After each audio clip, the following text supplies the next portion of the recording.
Alerte coronavirus. Attention, attention, le coronavirus se transmet très facilement et fait des ravages. Pour l'éviter, le port du masque de protection est obligatoire en tout lieu. Dans l'administration publique ou privée, dans les réunions, les rencontres, dans les marchés, les magasins, les boutiques et lors des déplacements, le port du masque est obligatoire. Même dans les lieux privés, dès lors que l'on n'est pas seul, le masque doit être le fidèle compagnon.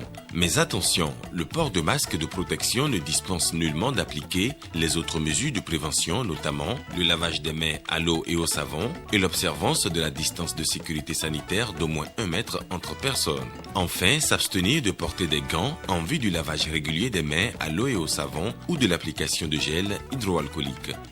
Pour tout savoir sur l'épidémie du coronavirus au Bénin, rendez-vous sur le site web www.gouv.bj/coronavirus. Ceci est un message du gouvernement de la République du Bénin.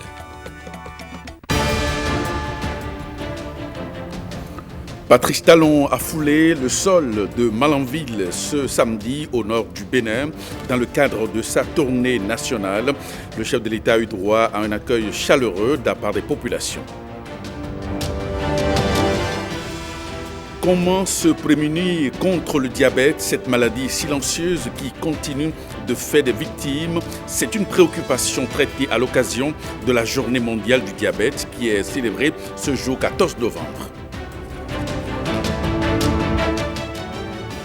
Récits de pratiques et de correspondance diplomatique et consulaire, un outil didactique que l'ambassadeur Marc Herman Araba met à la disposition des diplomates et non-diplomates en vue de renseigner un peu plus sur les pratiques de ce milieu. Bonsoir et bienvenue à cette édition qu'on démarre par le sport. 3e journée des éliminatoires de la CAN Cameroun. Les écureuils s'imposent 1-0 devant les crocodiles du Lesotho. 3 précieux points arrachés au stade Charles de Gaulle de Porto-Novo qui ramène les écureuils à 1 point du leader, le Nigeria. Comme face à la Sierra Leone, le buteur béninois a pour nom Jodel Dossou. Suivons la réalisation dans les conditions du direct. Ils sont bien en place, il faut déjà trouver des ballons dans le dos de la défense et ça, c'est pas facile. Il faut mettre un peu plus de vitesse dans les passes. Et peut-être sur cette action, le capitaine qui sonne la révolte avec cette remontée. Jodel Dossou, le crochet, peut-être, il va nous refaire le coup. Superbe but de Jodel Dossou qui nous refait le coup contre la Sierra Leone. Cette fois-ci, en plein Lucan, le Bénin mène 1-0. Jodel Dossou est devenu le sauveur. Très très belle action de Jodel Dossou, franchement un espoir.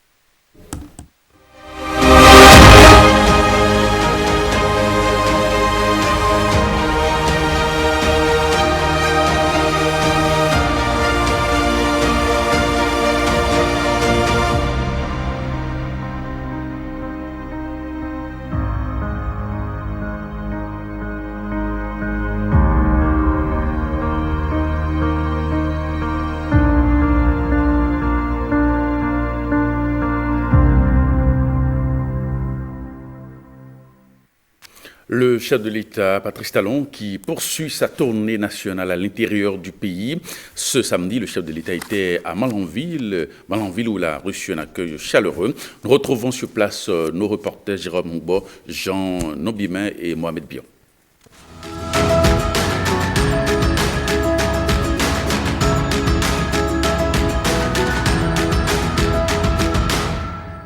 Principale porte d'entrée du Bénin par le nord, la commune de Malanville dans le département de la Liborie est située à la frontière du Niger et à proximité du Nigeria sur 3016 km². La liesse à l'accueil du chef de l'État ce jour traduit l'acceptation des populations des actes concrets induits par les réformes audacieuses engagées depuis 2016. Cette commune de près de 200 000 habitants a également été impactée. Au niveau de la commune de Malanville, nous avons le stade omnisport qui est actuellement en construction pour tenir compte des normes internationales et cela fait la fierté de notre commune. Nous avons également de part et d'autre de la ville un certain nombre de chantiers d'assainissement et de pavage de rues. Monsieur le Président, soyez-en remerciés. Nous avons également la fierté de constater que dans presque toutes les écoles maternelles et primaires, il y a la présence de cantines, ce qui maintient les élèves à l'école et ce qui améliore naturellement les résultats scolaires. Monsieur le Président, la liste de vos réalisations est longue. Cette reconnaissance de Malanville fait également partie du point de cheminement commun fait par Patrice Talon depuis 2016 avec son peuple. Est-ce qu'on n'a pas l'impression, est-ce qu'on ne voit pas que tout le pays est en chantier? Aujourd'hui, plus de 70% des Béninois ont accès à l'eau potable. Ici à Malanville et dans les environs, la situation ne s'est pas beaucoup améliorée, mais elle s'est quand même améliorée. Et si tout va bien, d'ici 2 ans, nous aurons réussi ensemble à satisfaire les besoins de plus de 90% de nos concitoyens. Nous produisons sur notre territoire presque 60% de nos besoins en énergie. Dans un an et demi, le Bénin sera totalement indépendant en ce qui concerne la production d'énergie. Il restera à étendre le réseau de distribution.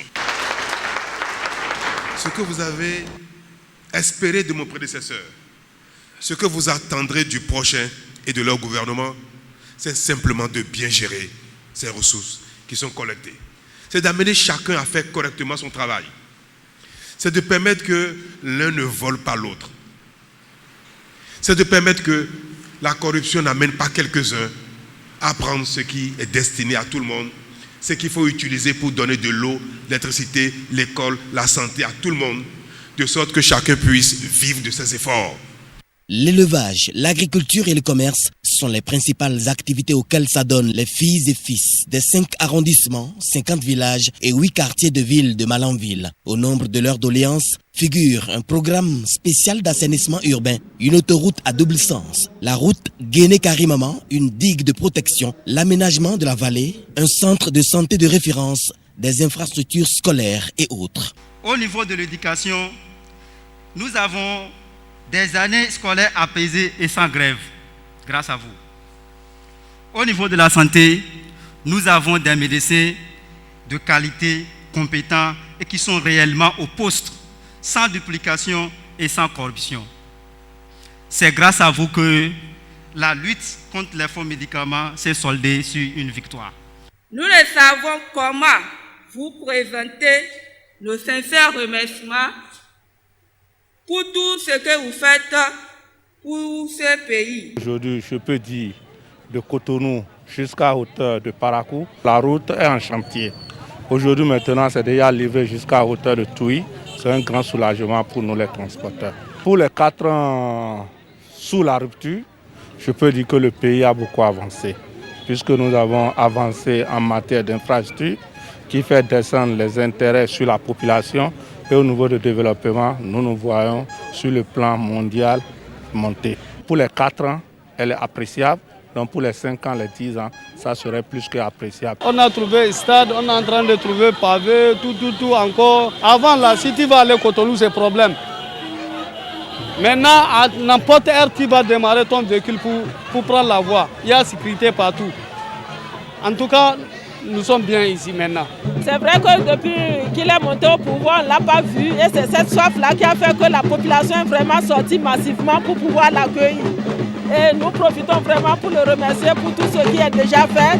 Et les promesses qu'il a eu à donner à cette population, nous l'encourageons. Je vous rassure que nous soutenons vraiment le président, son Excellence Patrice Talon. Le président Patrice Talon a invité les participants à être les porte-voix de cette importante séance de reddition de comptes, une indication certaine de sa bonne gouvernance. Hier, le chef de l'État était à Niki, autre localité inscrite dans le cadre de cette visite. Le chef de l'État était très attendu et cela s'est d'ailleurs ressenti dans les échanges qu'il a eus avec les ressortissants de la localité. James William Bagidi, NSTTGU. Je suis un peu malheureux de venir à Niki et de ne pouvoir aller au contact des miens. Dans cette salle, un Patrice Talon tout contrit de ne pouvoir satisfaire ses nombreux compatriotes qui auraient tant aimé le voir de près, n'eût été la pandémie de Covid-19. Au 2e jour et à la 5e étape de sa tournée nationale, Le président de la République est ici comme ailleurs, accueilli avec ferveur. La raison en est simple, à Niki, les réalisations du programme d'action du gouvernement forcent l'admiration. Pour ceux qui préfèrent voir et toucher avant de croire, on leur oppose la réalisation en matière de génie civil. Dans tout le pays, ce sont des stades, des routes, des édifices publics qui fusent partout. La commune de Niki n'est pas du reste. Elle vient de bénéficier en peu de temps de la réalisation de plusieurs points d'eau, la remise de sites pour la construction prochaine du palais impérial, le démarrage des travaux de construction du stade communal, la connexion de la commune de Niki à la fibre optique et la construction d'un centre communautaire d'accès à l'Internet, le projet de réalisation de l'incubateur de Sonsonré, le financement des activités génératrices de revenus pour les femmes à travers le nouveau programme microcrédit à l'AFIA. Les motifs de satisfaction n'occultent toutefois pas les besoins demeurés sans solution. L'hôpital Souno-Sero de Niki est le seul hôpital associatif au Bénin. Cet hôpital connaît malheureusement aujourd'hui des problèmes de personnel spécialiste. Vous avez dû constater en arrivant à Niki que la voie bitumeuse que vous aviez empruntée est dans un état de dégradation très avancé. N'eût été les diligences, il nous aurait été difficile de vous donner de l'eau à boire. Puisque celle-ci demeure aujourd'hui ici un luxe, surtout en saison sèche, notamment pendant notre fête identitaire, la Gani. Pour avoir, par exemple, un casier judiciaire, il faudra débourser, par ce temps de Covid, 2 fois 10 000 francs, c'est-à-dire 20 000 francs, parce qu'il faut aller 2 fois à Parakou pour avoir ce précieux sésame. À l'occasion de ces échanges que Patrice Talon a voulu comme une séance de reddition de comptes, certaines grandes réalisations du gouvernement sont mises en évidence. Nous avons aussi réussi tout doucement à muter, à changer nos comportements, à vivre un peu autrement, à améliorer nos performances et à faire reculer nos travers. Eh bien, nous avons compris que l'effort paye. Nous avons pu constater que le pays est en chantier, comme a dit tout à l'heure le maire, que les infrastructures routières sont en construction un peu partout, que l'eau se développe malgré les insatisfactions qu'il y a, que des stades sont en construction, des marchés sont en construction, toutes choses qui relèvent exclusivement des efforts des Béninois, pris individuellement et pris globalement. Désormais, au Bénin, même si c'est tout récent, celui qui va ou qui ira à la retraite le 31 décembre prochain aura sa pension le 31 du mois qui va suivre. C'est aussi l'occasion choisie par le chef de l'État pour faire quelques annonces fortes. La fibre optique, l'Internet, est en train de parcourir tout notre pays. Et sûrement d'ici la fin des années de 2022, il n'y aura plus une seule commune qui ne sera dotée de l'Internet à bon débit. Dans quelques mois, pour obtenir un casier judiciaire, à défaut d'avoir l'Internet à la maison, ils iront au cyber et en quelques minutes, ils vont recevoir leur casier judiciaire en ligne. Le président de la République en est convaincu. Le Bénin a repris sa marche sur la voie du progrès. À nouveau, le Bénin progresse. Le Bénin renaît. Ça revient tout doucement. Aujourd'hui, quand on fait des routes au Bénin, elles sont faites pour durer 20, 30, 40 ans. Aujourd'hui, désormais, si nous construisons une salle de classe, une salle pour les centres de santé, elle devra durer autant, sinon plus, que ce qui a été fait du temps colonial ou ce qui a été fait il y a 30, 40 ans. Témoignages et reconnaissance, la séance s'est achevée sur la désormais traditionnelle séance de questions-réponses à laquelle le président de la République s'est plié de bon cœur. Et au thème de cette séance à Niki, quelques personnalités de la localité et membres du gouvernement ont bien voulu réagir suite aux échanges du chef de l'État avec la population. On les écoute au micro de Ronald Robinson. du chef de l'État avec les populations de Niki est un grand succès. On l'a vu à son arrivée, on l'a vu pendant la séance et même après. Et au cours de la séance, ça a été un moment vraiment convivial d'échange, mais aussi de partage, où le chef d'État a encore pris soin en fait, d'expliquer sa méthode, d'expliquer sa vision et aussi de donner l'état des lieux, l'état de notre pays 4 ans après aujourd'hui, ce que nous avons pu réaliser dans le Bénin entier, mais aussi dans la commune, et bien entendu ce qui va être fait. Les membres, les personnalités qui ont participé à cette séance ont pu noter avec satisfaction que le chef d'État porte à cœur les préoccupations de la commune, notamment la route Ndali-Niki, Niki-Kalale, notamment le palais impérial et bien sûr l'accès à l'eau potable, l'accès à l'énergie pour le Bénin et pour la commune de Niki. Les populations sont en liesse. C'est déjà un grand honneur que le chef de l'État ait marqué cette étape de Niki, soit venu dans la commune de Niki. Ce n'est pas toutes les communes qui ont la chance de l'accueillir. La cité des Batombo et des Beaux a connu la visite du président de la République et c'est une grande fierté, une grande joie pour nous tous, pour les fils et filles de la cité, pour l'empereur et pour tous les dignitaires, toutes les personnalités de la ville et la population de la commune.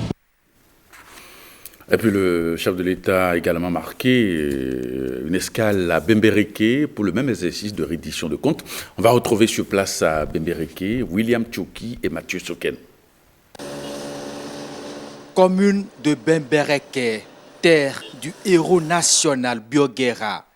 C'est aussi la ville d'apprentissage professionnel de Patrice Talon.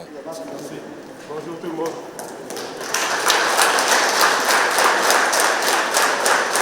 Des années après, il foule le sol de cette localité de souvenirs pour lui. Très ému, il l'était. Plus encore, les populations très enthousiastes d'accueillir le premier magistrat du pays. Patrice Talon est allé pour prendre langue avec elle, évaluer les réalisations du programme d'action du gouvernement. Bembereke a aussi reçu sa part des travaux. Je suis tenu, Monsieur le Président de la République, de vous remercier pour la construction en cours d'un stade au nom de la FIFA de près de 5 milliards dont bénéficie la commune ainsi que le pavage de quelques rues. Pour cela, les populations de Bembereke par ma voix vous disent Sassiara Miyeti, c'est-à-dire merci. Car chez nous, un adage dit un cadeau non suivi de remerciement est un braquage. Mais Excellence, Monsieur le Président de la République, comme vous pouvez vous en douter, les populations de Bembereke éprouvent encore des difficultés dans plusieurs secteurs. Dans le domaine de l'aménagement des voies urbaines et des pistes rurales, Excellence, Monsieur le Président de la République, les populations vous tendent encore la main. J'évoquerai principalement l'état de l'axe Bembereke-Bouari, dont l'impraticabilité oblige les usagers à faire un détour de 75 km pour rallier 2 localités pourtant distantes de 28 km seulement. Des doléances pour un mieux-être des populations. Des mêmes difficultés dont souffre la commune sœur de Sinandé. Mais très vite, le président Patrice Talon, dans un dialogue franc et direct, explique aux populations les raisons des légers retards de démarrage de certains chantiers. La recherche de la qualité oblige. Quand ce gouvernement décide de faire quelque chose, il s'y engage et il le fait. Mais il a un défaut. Quand il n'est pas très sûr de la qualité, il peut s'arrêter. Pour qu'une route dure 30, 40, 50 ans, il faut que l'assainissement soit parfait.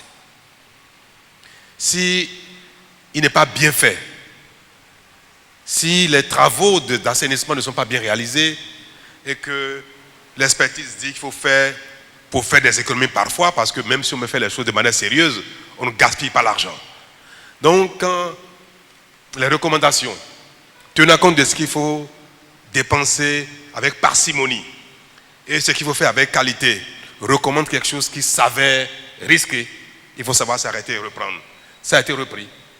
Et aujourd'hui, nous savons que ce qui va être fait sera durable.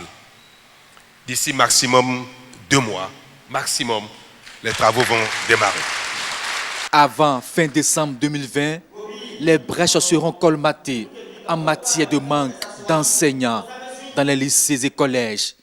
Assurance donnée par le président Patrice Talon avant de prendre congé des populations de Bembereke, très honorées par cette visite.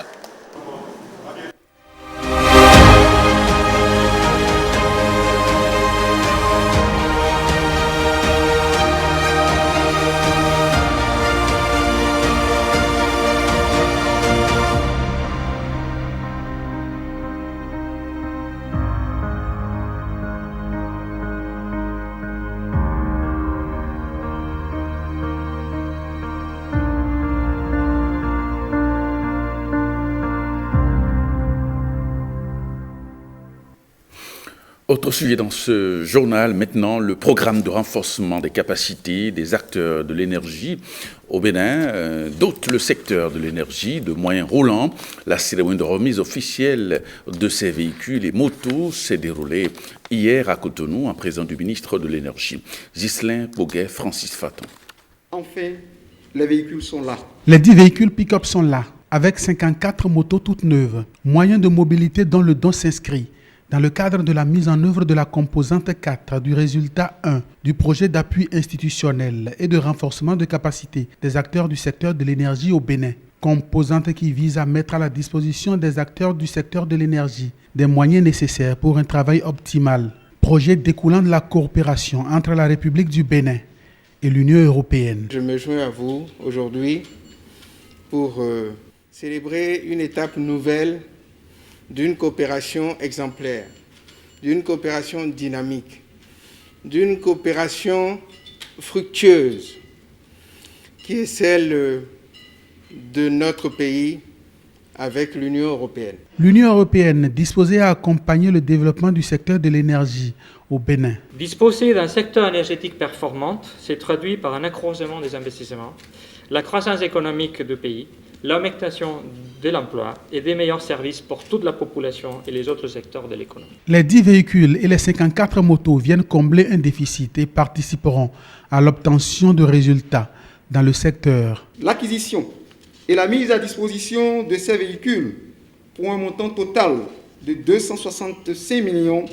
645 466 francs CFA nous permettra donc d'atténuer un tant soit peu les difficultés de mobilité des acteurs concernés et contribuera ainsi à l'amélioration de leur rendement. À ces moyens roulants s'ajouteront d'autres bientôt. Cet appui logistique est le premier d'une série qui est prévue, à savoir les matériels informatiques et les matériels électriques. Ces véhicules et ces motos seront répartis entre plusieurs institutions et directions intervenant dans le secteur de l'énergie, comme l'Agence béninoise de l'électrification rurale et de la maîtrise de l'énergie, l'Agence nationale de normalisation, de métrologie et du contrôle de qualité, la Direction des eaux, forêts et chasses. Aujourd'hui, avec les motos et les véhicules pick-up, je crois que c'est une dimension complémentaire du projet RECASEB que nous abordons aujourd'hui,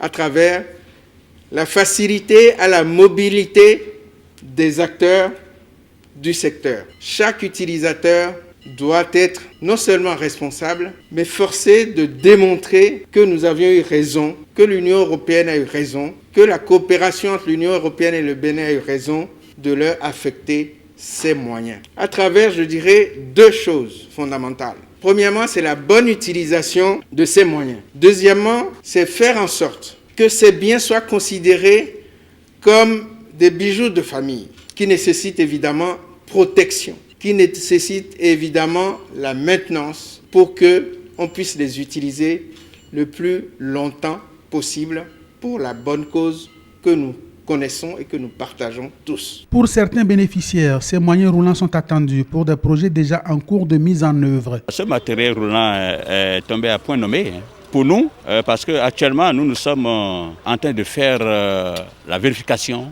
des instruments de pesage au niveau des industries, usines de grainage du coton, en prélude à la campagne cotonnière. Et nous avons une mission à couverture nationale. Donc, le matériel roulant que nous venons de recevoir auprès de RECASEB est venu à point nommé et doit nous aider à intervenir efficacement sur le terrain. Ces motos et ces véhicules seront utilisés pour l'inventaire forestier national que nous projetons faire et sera également utilisé pour aller contrôler les travaux de reboisement intensif dans le cadre de la production de bois énergie qui est en cours dans notre secteur. Pour d'autres, ils viennent entrer dans un projet qui démarre très bientôt. Depuis que le gouvernement béninois a décidé d'électrifier les contrées même les plus reculées du pays, l'agence chargée de l'électrification rurale a besoin de facilité de mobilité.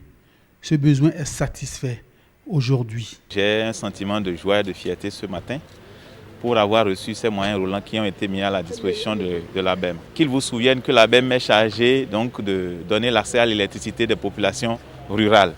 Population rurale, mais nous sommes ici à Cotonou, ce qui veut dire que nous avons besoin de moyens pour joindre les zones rurales afin de pouvoir aller vers le suivi des travaux. Au-delà de ce qui a été fait de 2016 à 2020, qui n'est pas négligeable, l'ABEM envisage avec l'appui des PTF, grâce aux efforts du gouvernement, à électrifier à partir de 2021 plus de 300 localités dans lesquelles les travaux vont démarrer. Alors, ces chantiers qui vont démarrer nécessitent beaucoup plus de moyens en termes de moyens roulants pour le suivi des projets afin que ces travaux puissent être exécutés avec célérité. Le gouvernement se donne une grande ambition dans le domaine de l'énergie à travers le PAG qui développe beaucoup de projets, tant pour le thermique que le renouvelable. On a toujours besoin de moyens. Cet appui que l'Union européenne vient de nous faire vient à point nommé et contribuera largement, n'est-ce pas, à l'atteinte des objectifs qu'on s'est fixés à travers le PAG dans les derniers recoins du Bénin, que toute la population puisse avoir accès convenablement à l'énergie. La disponibilité des moyens de mobilité est essentielle, c'est fondamental. Et Dieu sait que nous en avions vraiment besoin parce que le défi, c'était justement de pouvoir disposer des moyens pour assurer la mobilité des agents sur le terrain. Donc cette donation est d'un grand secours. Le ministère en charge de l'énergie continue de déployer le programme d'action du gouvernement avec très prochainement le lancement des travaux du plus grand projet d'énergie renouvelable au Bénin, une centrale solaire photovoltaïque de 25 MW à Ilou-Lofi, à quelques encablures de Pobé. La GIZ encourage l'entrepreneuriat au Bénin. Cette organisation internationale a décoré cette semaine des promoteurs d'entreprises agroalimentaires. La cérémonie a eu lieu à Cotonou. Stanislas Limpon, Bénédicte Posso. Ils sont les 3 meilleurs parmi les 5 entrepreneurs distingués. La GIZ leur reconnaît des compétences à conduire leurs affaires avec intelligence et dextérité. Cette attestation confirme la preuve que c'est un entrepreneur fiable et crédible pour les institutions financières pour d'éventuelles demandes de prêts. Le parcours d'accompagnement des promoteurs des PME est fait suivant un cycle de 6 à 9 mois et offre à l'entrepreneur un paquet d'accompagnement couplant formation, coaching personnalisé, la facilitation de l'accès au financement et de l'obtention d'attestations de succès. Étalées ici, les innovations des récipiendaires. Ils étaient au nombre de 400 promoteurs de petites et moyennes entreprises à bénéficier du projet d'innovation verte pour le secteur agroalimentaire ProSiva de 2018 à 2019. Aujourd'hui, ces 5 entrepreneurs se voient aussi renforcés en matériel de travail. Franchement, je suis vraiment content. Tout au début, on ne pensait pas un jour être à ce niveau-là. Parce que nous avons commencé avec peu de moyens et beaucoup n'y croyaient pas. Ce qui fait que nous-mêmes, on n'y croyait pas trop. Donc avec l'arrivée de ProSiva, ils nous ont vraiment donné l'envie de prendre la chose au sérieux et de vraiment travailler. Cette dotation en équipement agricole pour permettre à ces entrepreneurs d'accroître leur capacité de production dans le domaine agroalimentaire. Être premier, c'est bon, mais se maintenir premier, c'est meilleur. Vous êtes dans un domaine en perpétuel changement et il vous revient de maintenir le cap pour ne pas perdre l'espoir qui est placé en vous. Je voudrais encore une fois réaffirmer l'engagement de la Suisse à la promotion de l'entrepreneuriat au Bénin, qui contribue au développement socio-économique de ce beau pays, mais aussi à maintenir les dynamiques de développement local en ces périodes compliquées de Covid-19. Avec le ministère fédéral allemand de la coopération économique et de développement, la direction de développement et de la coopération suisse cofinance ces exploitants agroalimentaires dans plusieurs chaînes de valeur agricole à travers le projet d'innovation verte pour le secteur agroalimentaire ProSiva. Le riz étuvé a des qualités nutritives et serait même recommandé aux diabétiques. C'est du moins la thèse défendue par Elvire Zohon, présentée donc ce samedi à la faculté des sciences de la santé, une thèse qui lui a valu la mention très honorable du jury. Le point avec Rebecca Kedian-Ondé, Rodrigue Monondomain. Le riz, une fois produit, subit de nombreuses modifications. L'une des étapes de ce processus de transformation est l'étuvage, une technique moderne de traitement répandue qui le rend raffiné. Elvire Zohon s'est alors proposée pour évaluer l'effet de la durée de l'étuvage sur les caractéristiques physico-chimiques et nutritionnelles du riz. De ses recherches, il en ressort que l'étuvage a des qualités nutritives pour l'organisme. C'est le riz consommé non étuvé qui pose problème. Et nous avons proposé l'étuvage pour réduire la teneur en sucre dans le riz étuvé.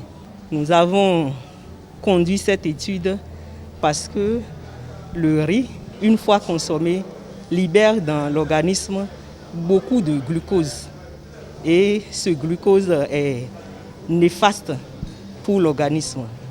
Et ce glucose est très dangereux pour l'organisme humain. Elvire va plus loin et s'intéresse aussi à certaines variétés de riz produites et vulgarisées au Bénin, ainsi qu'à leur digestibilité. 4 variétés ont été exploitées et au cours de ces variétés, il s'est dégagé une variété qui peut être utile pour les diabétiques. Il y a aussi des études complémentaires qu'il faille faire pour vraiment élucider certains aspects. Donc c'est après cette étape maintenant que ces variétés peuvent être vraiment mises sous la disposition des consommateurs. Il faut encourager la production de Nerica parce que cette variété a été retenue, montrée à travers mon étude que cette variété trempée et étuvée à 35 minutes réduirait beaucoup l'indice glycémique et ce riz étuvé peut être proposé aux personnes ayant une digestibilité particulière, telles que les personnes souffrant de diabète. 4 ans de recherche scientifique présentée en 45 minutes devant un jury de 5 membres, 4 en présentiel et 1 en visioconférence. La particularité de son thème et la qualité de ses investigations lui valent le grade de docteur en sciences et technologies alimentaires de l'école doctorale des sciences agronomiques et de l'eau de l'université d'Abomey-Calavi avec une mention très honorable. Un nouveau docteur à l'université d'Abomey-Calavi, comme Koupo, devient docteur généticien des populations en biochimie. Il a soutenu sa thèse de doctorat devant un collège de jury du Bénin et de la sous-région. Une thèse qui lui a valu également une mention très honorable. Reportage.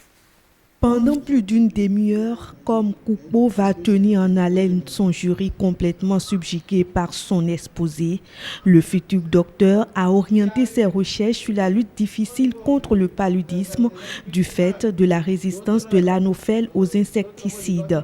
Il pose notamment la problématique de la lutte contre les moustiques, un travail original bien apprécié par le jury qui lui décerne sans hésiter la mention très honorable. L'étudiant a suivi et a fait une rédaction exceptionnelle. Il s'est posé beaucoup de questions. Des questions génétiques, des questions écologiques et géographiques. Vous aviez vu les résultats à la présentation. Vous aviez vu les bonnes conclusions tirées et l'intervention de chaque membre de jury, depuis la Côte d'Ivoire, depuis le Niger. C'est magnifique. Donc, nous, nous ne sommes qu'obligés de reconnaître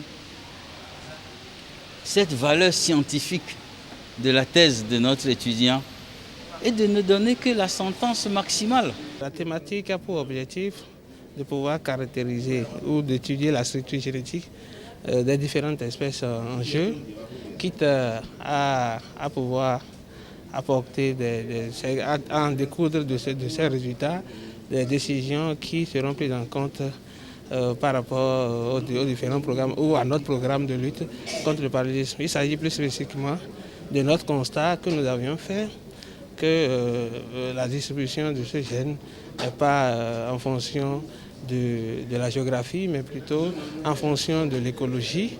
Et du coup, la structure génétique, nous avons vu que cet allèle a été hautement sélectionné au sein des différentes populations. Il va falloir penser à d'autres méthodes beaucoup plus alternatives qui pourront impacter de façon plus sûre la lutte ou de limiter la résistance des insectes vecteurs aux périothéides. Ce résultat n'est que le fruit couronné de plusieurs années d'efforts. Ces travaux ont déjà fait objet de 3 publications à l'international avec des facteurs d'impact, ce qui dénote de la qualité du travail et du sérieux qui caractérise l'impétrant. Comme Koupo est un étudiant très brillant et intelligent, et il a fait au cours de son cursus preuve d'une assiduité exemplaire au travail, ce qui m'avait motivé à lui proposer et offrir spontanément mon encadrement pour une thèse de doctorat. Comme quoi, quand on travaille, ça paie toujours. C'est comme le dit le proverbe, un proverbe arabe, et travaillez tant que vous pourrez, car le travail pourrait vous faire roi. Donc aujourd'hui, comme a pu obtenir son doctorat simplement parce qu'il a su se donner au travail bien fait. Comme Koupo vise l'excellence, il entend poursuivre ses recherches en vue de contribuer à l'éradication du paludisme au Bénin et en Afrique. Aujourd'hui, 14 novembre 2020, le monde célèbre la 29e journée du diabète sous le thème « La place du personnel infirmier dans la prise en charge des patients diabétiques ». Cette maladie silencieuse continue de faire des victimes, pourtant elle peut être évitée. Comment devient-on diabétique ? Peut-on en guérir et comment se prémunir contre le mal? Des éléments de réponse dans ce magazine signé Christelle Tongo de Rodrigue Blondomain.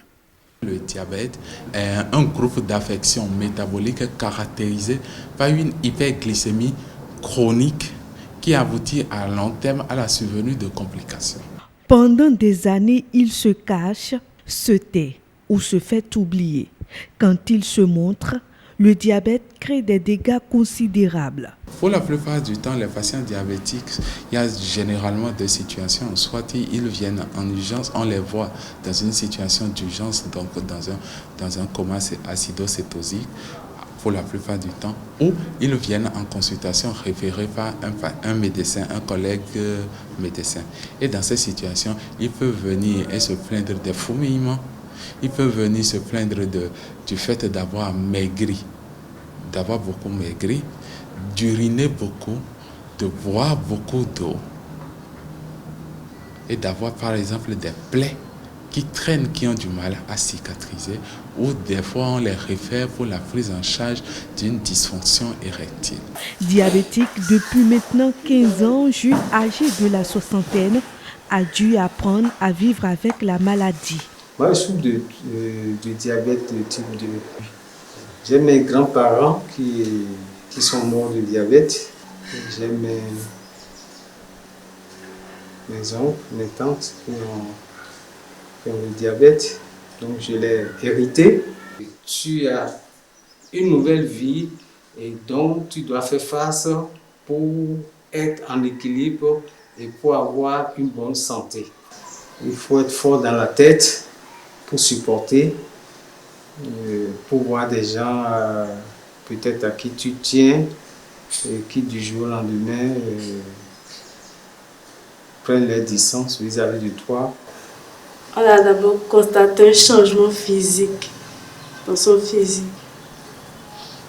Ça nous a tous bouleversés. On devait se faire à l'idée que c'est ça.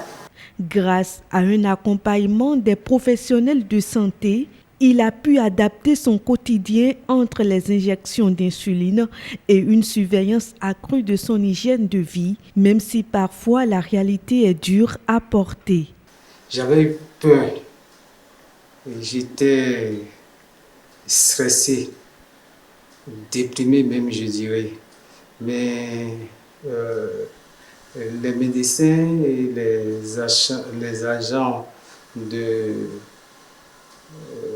la banque d'insuline, qui est un centre diabétique de Cotonou, de l'AINCROB, ils m'ont calmé, ils m'ont rassuré, surtout le professeur, il m'a rassuré pour me dire il n'y a pas, le ciel ne va pas tomber, il suffit d'accepter son nouveau statut et de vivre avec ça. Donc, accepter son nouveau statut, c'est accepter un nouveau mode de vie. On l'aide aussi psychologiquement, en restant avec lui, en riant, en parlant. C'est toute une vie normale. Jusqu'au respect des interdits, c'est tout. Des traitements existent, mais ils ne font que ralentir la progression de la maladie. Toutefois, il est possible d'agir contre le plus fréquent des diabètes, le diabète de type 2. Dans le diabète, et ce qui concerne le diabète de type 2, qui est l'affection la plus répandue, il ne faut pas attendre pour consulter. Il faut, une fois l'an, quand on a plus de 35 ans, se faire dépister. Et quand il arrive que sa glycémie est au-delà de la norme qui est de 1,26 g par litre, il faut voir un spécialiste de la question pour être pris en charge efficacement. Le diabète de type 2, c'est une hérédité des facteurs génétiques, mais la mauvaise hygiène alimentaire, l'inactivité physique sont des facteurs qui facilitent la survenue d'un diabète et l'installation de ce diabète. Donc, normalement, pour manger, quand vous prenez une assiette, quand vous la divisez en 4, l'assiette, vous avez un quart de féculents qui va correspondre à ce que nous aimons bien manger au Bénin, la pâte. Il y a une moitié qui doit être faite de légumes, et il y a le dernier quart qui doit être composé de protéines. Ainsi, vous avez mangé sainement et équilibré. Il faut contrôler les autres facteurs de risque que sont le poids, le taux de taille et la tension artérielle au moins une fois par an.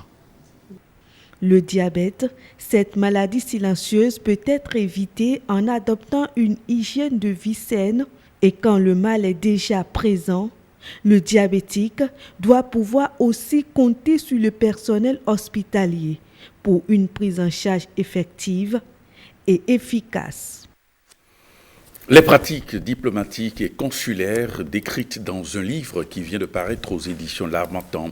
C'est Marc Arabar qui offre au public une approche doctrinale et pratique liée à des situations professionnelles quotidiennes à gérer dans une arène internationale. Lisons ensemble le livre avec Marcela Rossi. La restitution est donc dorénavant faite. Un peu comme pour dire qu'il rend à la corporation des diplomates ce qu'elle lui a prêté.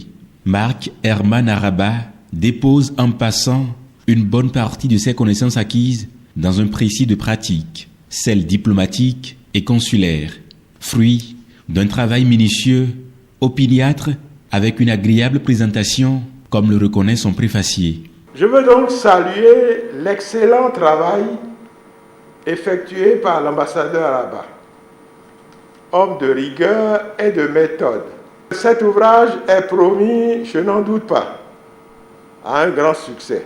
Le souci et l'insatisfaction ressentis il y a bien d'années rencontrent aujourd'hui soulagement, ayant eu pour principaux déterminants la passion, l'utilité née d'un besoin et le devoir. Le devoir, c'est cette dette qui découle de l'ouverture généreuse et spontanée d'éminents et illustres collègues aînés. Et pour s'acquitter de ce devoir de partage et de restitution, Marc Herman Arabar n'a trouvé autre formule plus indiquée que cette œuvre. L'objectif étant de mettre à la disposition du public, notamment des collègues diplomates, des outils dont ils peuvent se servir pour parfaire leur pratique diplomatique.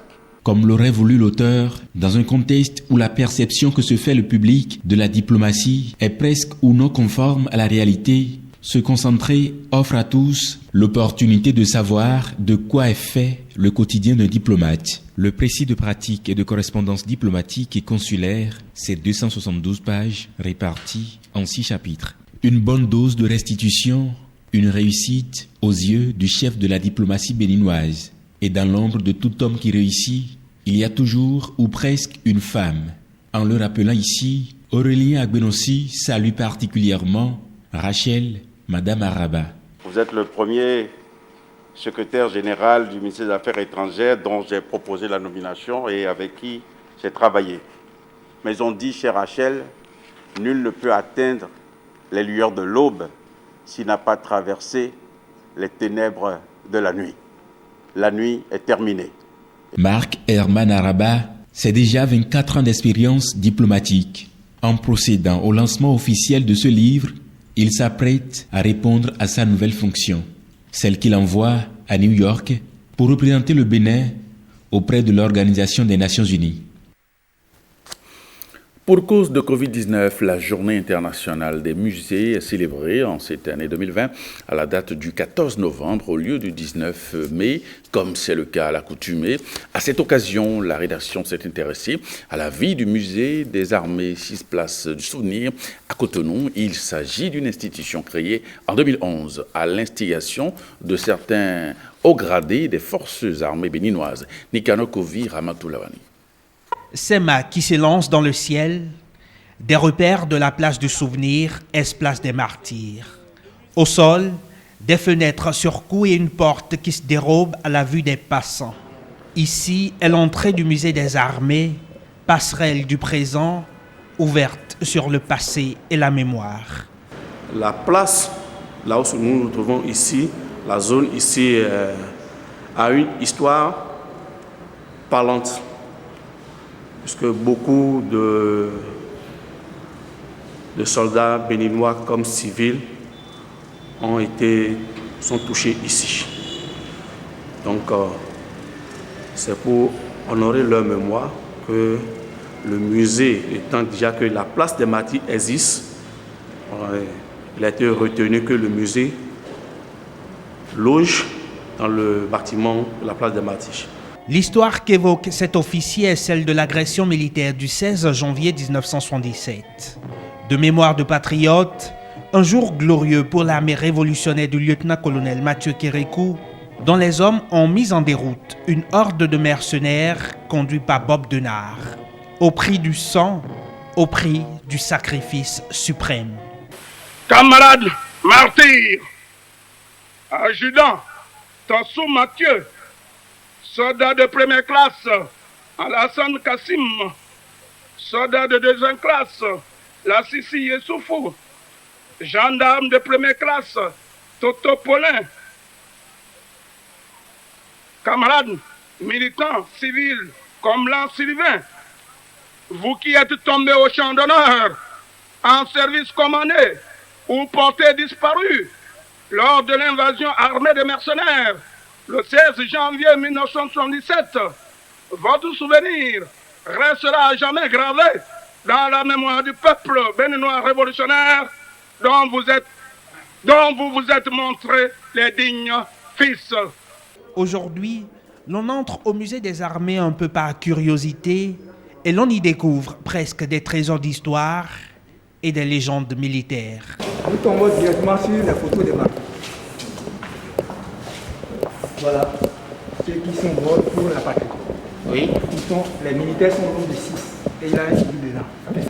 Et ce qu'on a vu en bas tout à l'heure, c'est composé de 2 expositions temporaires. Une exposition qui met en valeur les martyrs du 16 janvier 1977.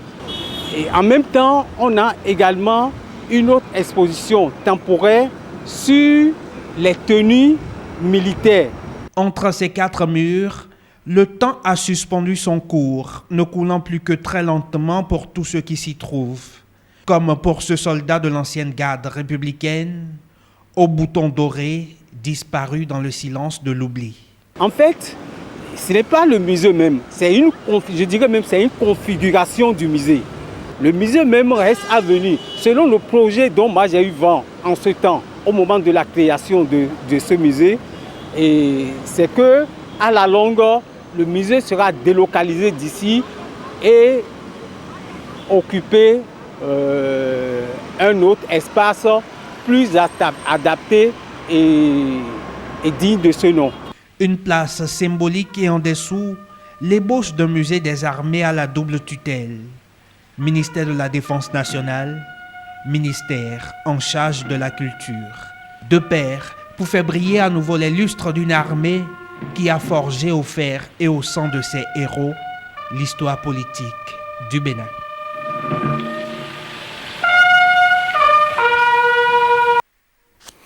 L'artiste Zénab est désormais ambassadeur des produits cajou, Tolaro, Délices. C'est au siège de l'institution à Parakou que le contrat de promotion a été signé en présence du personnel. Voyons le contrat rendu signé, Rachida Biomama. Je parle français. Son image désormais sera indissociable de celle des produits Tolaro Délices de chez Tolaro Global. En signant le contrat de promotion au siège de l'entreprise à Parakou, l'artiste Zénab devient ainsi l'ambassadeur de la farine de cajou, la purée de cajou, également de l'amande rôtie de cajou.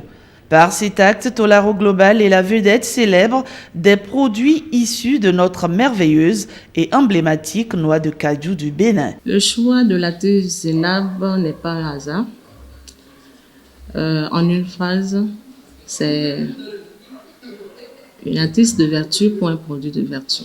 Les produits de Tolaro Global aujourd'hui sont connus à l'extérieur, seulement que c'est le moment pour nous aujourd'hui à Tolaro et surtout au Bénin et en Afrique de faire connaître nos produits.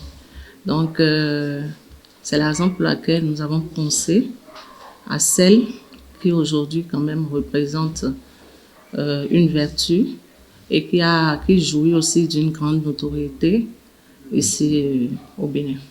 La notoriété de l'artiste sera donc mise au service de produits made in Bénin.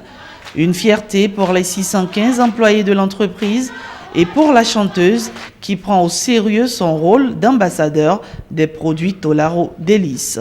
Vous voyez, une chaîne comme ça mérite vraiment d'être accompagnée. Et la seule chose qu'ils me demandent, c'est de promouvoir leur image, de promouvoir l'image de ce qu'ils produisent ici. Et moi, je vais faire plus, c'est que je vais parler d'eux. Je vais parler de tout ce qu'ils font.